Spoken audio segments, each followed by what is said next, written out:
জীবন থেকে বলছি, হয়তো আমার, না হয় আপনার। পৃথিবীতে প্রতিটা মানুষের ভিতরেই কিছু না কিছু দুঃখ লুকিয়ে থাকে, যেটা বাইরে থেকে কিছুই বোঝা যায় না। বাইরে থেকে যতই হাসি খুশি মনে হোক, ভেতরের গল্পটা অনেক সময় একটু ভিন্ন থাকে। কেউ তার কষ্টগুলো সহজেই প্রকাশ করে দেয়, কেউ কথায় প্রকাশ করে, কেউ কান্নায় প্রকাশ করে, আবার কেউ বা বিভিন্নভাবে বিভিন্ন জনের কাছে অভিযোগ করে কষ্টগুলো প্রকাশ করে। আর কেউ আবার সব কিছু চেপে রাখে,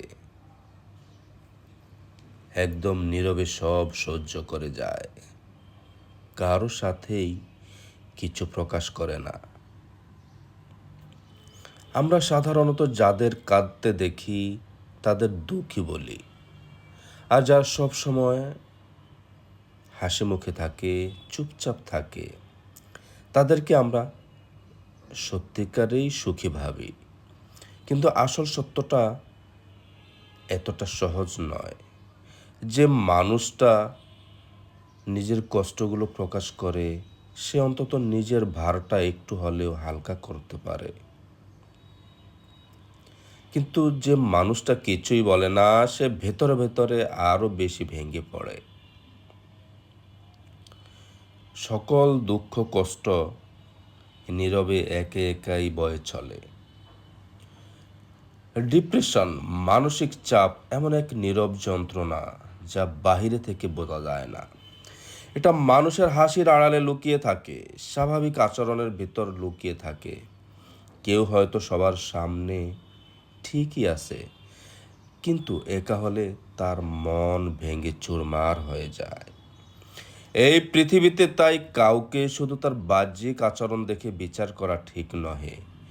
প্রতিটা মানুষেরই একটা অদেখা যুদ্ধ আছে। কেউ সেটা দেখায়, আবার কেউ সেটা দেখায় না, আড়াল করে রাখে।